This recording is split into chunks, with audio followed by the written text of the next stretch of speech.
This week on Political Business, it's recess. Hopefully a quiet week in number 10. But this week we're going to start by talking about the economy, as Reform unveil Robert Jenrick as their shadow Chancellor. And we zero in on the housing crisis in London and questions being asked of the Mayor of London. Plus, the government U-turns on cancelling elections in 30 areas. And once again, Reform get the credit. So, Nathan, it is finally mini recess, a welcome break, a bit of a pressure valve in the House of Commons after all the events of this year to date. But probably what's a quieter week in number 10 has created the space for arguably some unwelcome economic news. It looks like growth in the economy stalled in the last quarter, and today's unemployment figures show, in particular, the highest level of youth unemployment in quite some time, and a key marker, the first time youth unemployment has been higher in the UK than in the European Union. All indications lead to us concluding that there might be an interest rate cut in the near future then. But with the economy in the news, all political parties are seeking to get onto that territory.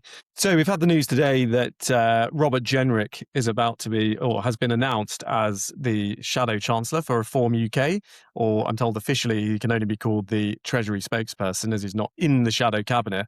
But it does mean that the economy is firmly back on the agenda and firmly on Reform's agenda.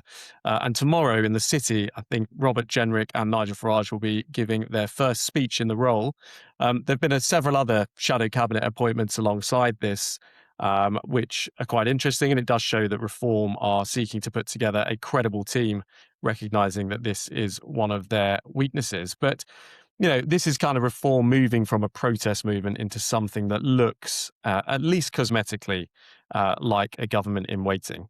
What do you think about that, Kevin? Well, I think that remains to be seen. This is quite a big moment for Reform.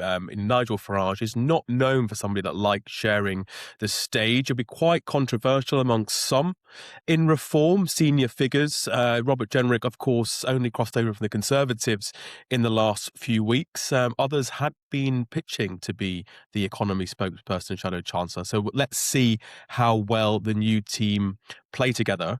But also, away from the personalities, it's quite an important moment of substance. So one of the key risks for Reform is a Liz Truss style moment.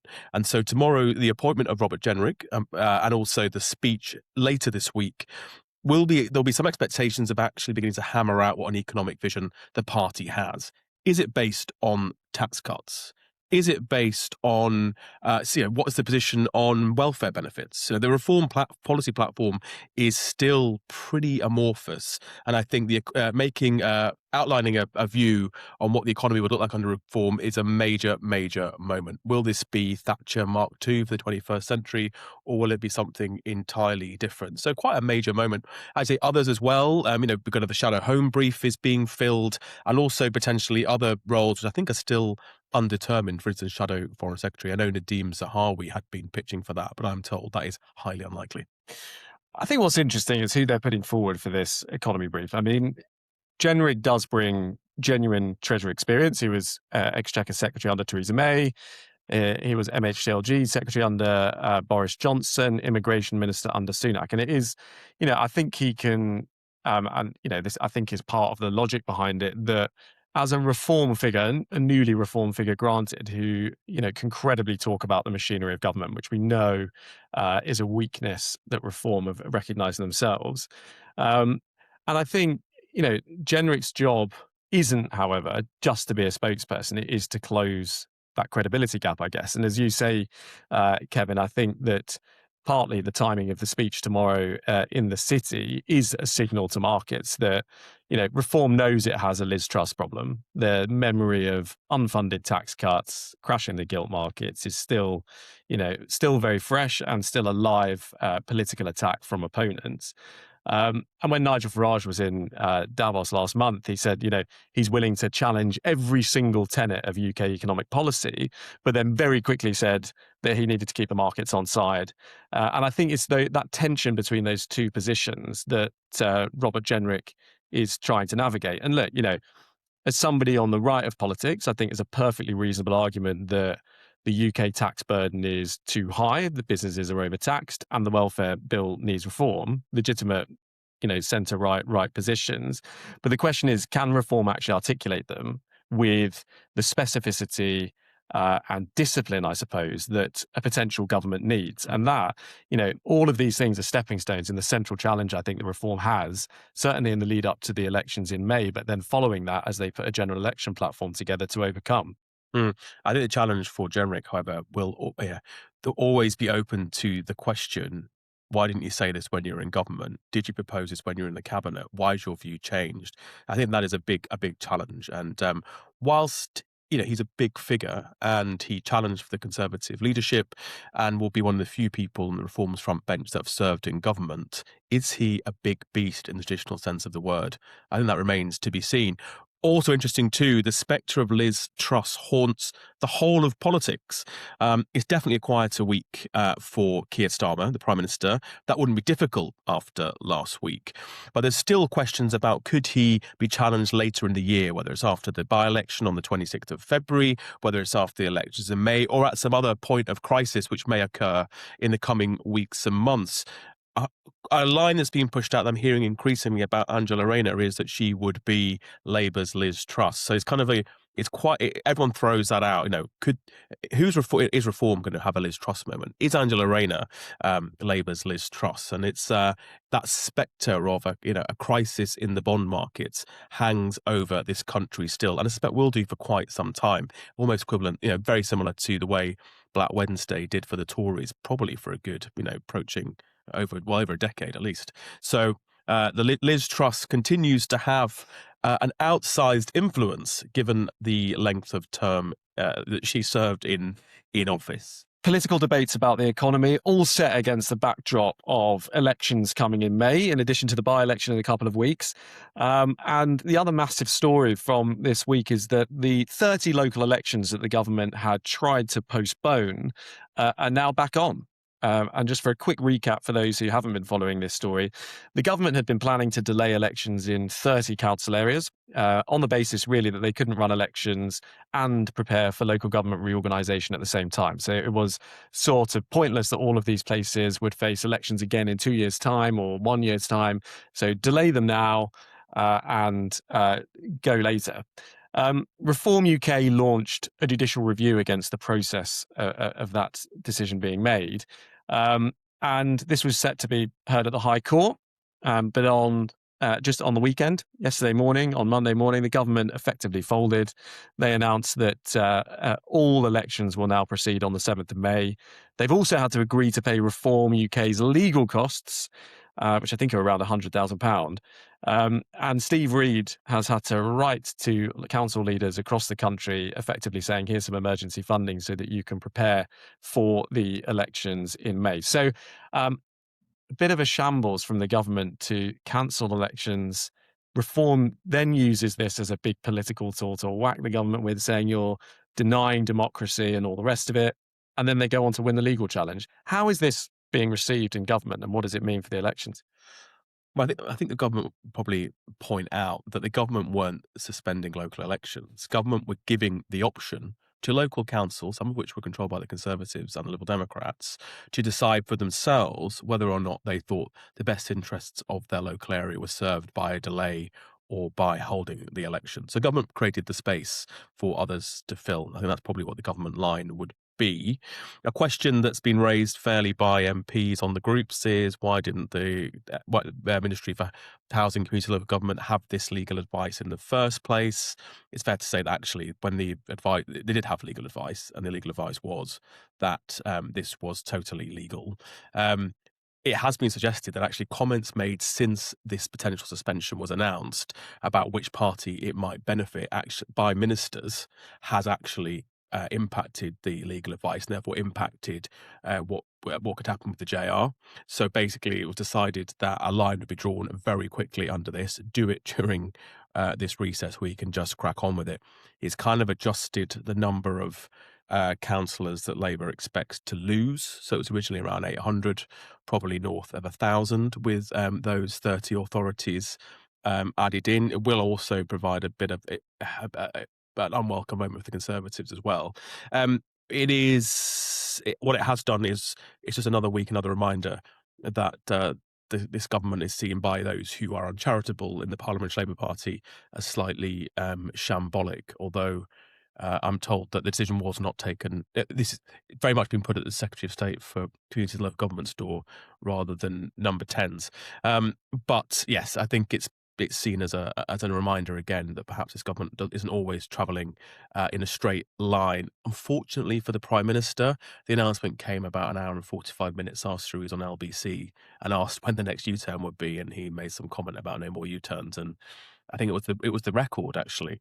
So at least we're setting some records. All the records this week are not being set only in Milan Cortino. They've been set in Number 10 as well. So, but I think the idea was just get on with it. I mean, the point was made to me last night that local authorities can only require 25 days' notice to carry out a general election. So that it's not beyond the wit of man to be able to deliver the election of some councillors. I mean, the political gift to reform is enormous, really. Well, it shows that we're right, and it shows that reform challenging works. Organisationally, it could be a problem for reform. Do they have enough access, the organisers, to recruit the council candidates, to get the nominations papers sorted and get them in? I mean, it could mean that they're less prepared, but I think ultimately that's going to be marginal. This is going to be a positive moment for reform. So I asked somebody in reform that very question, said, are you actually prepared to run candidates in an additional 30 local authorities that you weren't doing so last week? And they said, because they've been running this petition for a long time, which is basically you've denied my ability to have an election, sign this petition and call on the government to have one. They've got an enormous database of potential candidates in these areas who might be willing to stand as reform, although that is not the same, as we said before, of vetting all of these candidates, making sure they're credible for public office, and of course putting that proposition forward in May. But, Nigel Farage has committed millions of pounds to the local election campaign. He said that May the 7th is the single most important event before the next general election for reform. So they will certainly be going all out. So May gets a little bit bigger than it was last week. That's the 30 areas that now join the election campaign, joined 32 London boroughs, the Scottish Parliament, the Senate, and several other areas with all-out elections. So a lot of political change on the horizon following May. Absolutely. And it could accelerate, of course, more Conservative local government defections. That could be how reform fills the vacancies in some of these areas, some of which are traditional Conservative areas like Norfolk and Suffolk and Sussex. I think as well, let's take a look closer to home or closer in timeline, which is views from the Gorton and Denton by-election.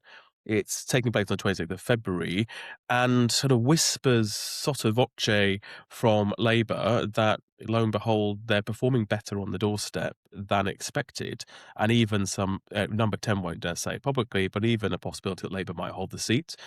Reports are Labour's votes holding up on the doorstep, and that's coming from organisers on the ground. It's coming from journalists. It's coming from, well, not apart from Owen Jones, and also it's coming from councillors and MPs on the doorstep, which is fascinating. Some of which is substantive, but people are still sticking with Labour. Some of the stuff that happened around Keir Starmer last week isn't filtering through to the by-election, which is consistent with what we've heard when it comes to local government conversations in London as well, and what we've seen in focus groups, but also reflective too of the strength of the Labour organisation in this area.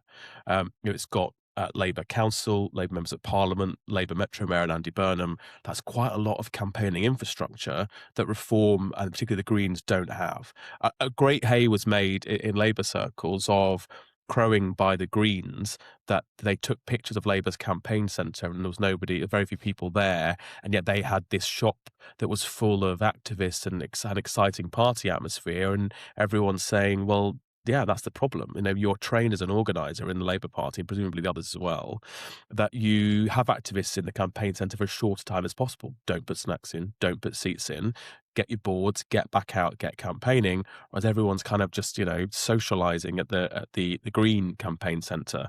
And I've got reports from some MPs that said, the data selection was highly targeted for the Labour campaign, whereas they kind of saw packs of Reform and Green activists just literally roaming around, in the case of Reform knocking every door. Now, all of that may come to naught, but it's genuinely been buoyed Labour activists on the ground and MPs, and indeed quietly Number 10, that the by-election result might not be quite what people expected. And that could be if Labour do hold the seat, that will prove quite a significant moment for Keir Starmer, who will, I'm sure, the team around him will attempt to claim credit for that. I think one of the untold stories of reform successes in by-elections at a local government level, and indeed the few we've had at a national level, has been their ability to turn non-voters into voters. Mm. And I think this is one of the things that the major political parties struggle to have visibility on all the time, is you suddenly feel like you're looking at the data, things are looking good. And actually, then all of a sudden, there are a pool of voters who have never turned out and voted before who make it to the ballot Mm. box and vote reform. And I suspect that there's an element of that that would also apply to the Greens. However, I think the central question that reform had to answer at the by-election was, who is the progressive opposition to reform? And I don't think that they've successfully done that as the Greens in Gorton and Denton. Yeah. And that is what's giving, I think, a lot of Labour people hope. I think that's right, and partly that's to do with the nature of the Green campaign, which has been seen as highly sectarian, and also the nature of the Reform candidate. I don't think it necessarily proven the best choice, and it's provided a bit of an open goal to both Labour and the Greens. I think you're right on the Reform turning out hitherto non-voters.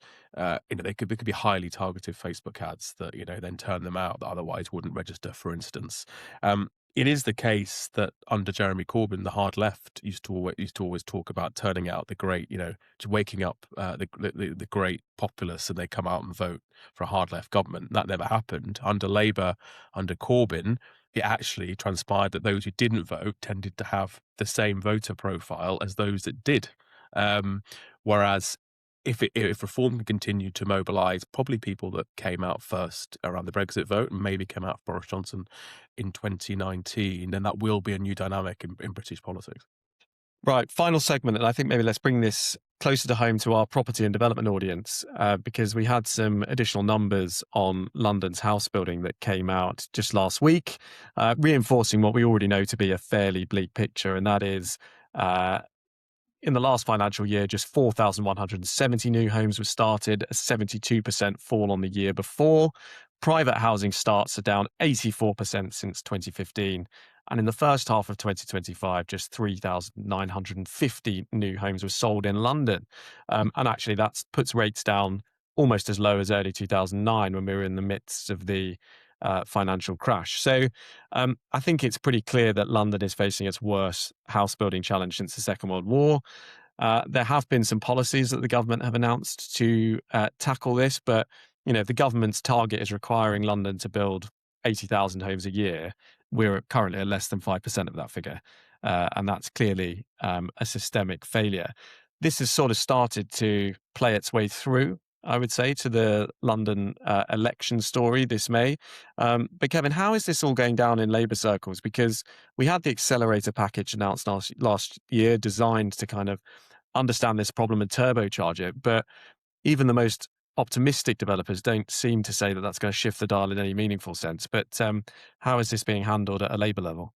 I think fundamentally there are questions being asked, one about time-limited interventions, which is what the accelerator package represents, and I'll come to that in a second, and a total honest reappraisal about the nature of the housing market in the capital, which is distinct from the rest of the country, and how it's actually emblematic of other economic trends. So first, on the accelerator package, this is essentially a fast track reducing the requirement on developers to fund affordable housing as part of their wider plans. That was reduced to 20% from 35%. Now, some developers are still saying that's too high.